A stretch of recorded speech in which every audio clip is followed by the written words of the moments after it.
Sudden ಆಗಿ ನಂಗೆ ಮಂತ್ರಾಲಯಕ್ಕೆ ಹೋಗ್ಬೇಕು ಅಂತ ಪ್ಲಾನ್ ಅನಿಸ್ತು. ಬಟ್ ನಾನು ಯಾವತ್ತೂ ಹೋಗಿಲ್ಲ, ಅಷ್ಟು ದೂರ ಅಂತೂ ಒಬ್ಬನೇ ಟ್ರಾವೆಲೇ ಮಾಡಿರಲಿಲ್ಲ. ಬಟ್ ಇನ್ನು ಯಾರನ್ನಾರು ಕೇಳೋಣ ಅಂದರೆ ಅವ್ರ ಟೈಮಿಂಗ್ಸು ನಮ್ಮ ಟೈಮಿಂಗ್ಸು ಎಲ್ಲ ಮ್ಯಾಚ್ ಆಗಲ್ಲ. ಅದಕ್ಕೋಸ್ಕರ ಹೋಗ್ಬೇಕು ಅಂತ ಫಿಕ್ಸ್ ಆಗಿಬಿಟ್ಟೆ, ಒಬ್ಬನೇ ಹೋಗೋಣ ಅಂತ. ಬಟ್ ಹೆಂಗೆ ಹೋಗೋದು ಏನಂದ್ರೆ ಏನೂ ಗೊತ್ತಿಲ್ಲ. ಅಷ್ಟು ದೂರ ಹೋಗ್ತಾ ಇದ್ದೀನಿ, ಅದು ಎಷ್ಟು ಕಿಲೋಮೀಟ್ರ್ ಇದೆ, ಯಾವ ಪ್ಲೇಸಲ್ಲಿದೆ ಅಂತಲೂ ಗೊತ್ತಿಲ್ಲ. ಒಂದಿಬ್ರನ್ನ ಕೇಳಿದೆ ಹಿಂಗೆ ಹೋಗ್ಬೇಕು ಅಂತ. ಟ್ರೈನ್ ವ್ಯವಸ್ಥೆ ಇದೆ ಮಗ, ಟ್ರೈನ್ಗೆ ಹೋಗು ಅಂತ ಹೇಳಿದ್ರು ಅಷ್ಟೇ. ಅದು ಎಷ್ಟೊತ್ತಿಗೆ ಬರುತ್ತೆ ಏನು ಅಂತ ಟ್ರೈನ್ ಚೆಕ್ ಮಾಡಿದಾಗ ಇಷ್ಟೊತ್ತಿಗಿದೆ, 10 ಗಂಟೆಗಿದೆ ಅಂತ ಹೇಳಿದ್ರು. ಸರಿ ಹೋಗಿ ಮೆಜೆಸ್ಟಿಕ್ಕಿಂದ ಇದೆಯಲ್ಲ ಅಂತ ಬಂದೆ.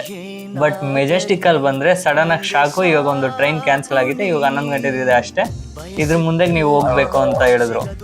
ಸರಿ, 8 ಟ್ರೈನ್ ನಾನು ಇದ್ದೆ ಆ ಟೈಮಲ್ಲಿ. ಟ್ರೈನ್ ಮಿಸ್ ಆದ್ಮೇಲೆ ನಿಮ್ಗೆ ನಾನು ಫೋನ್ ಮಾಡ್ಕೊಡ್ತೀನಿ ಅಂತ ಏನೋ ಕೇಳಿದ್ ನಾನು ನಿಮ್ನ. ನೀವು ನಮ್ ಕೇಳಿದ್ರೆ ನಾನ್ ಕೇಳೋದು ಗೊತ್ತಿಲ್ಲ. ಅವಾಗ ಪರಿಚಯ ಆಗಿದೆ.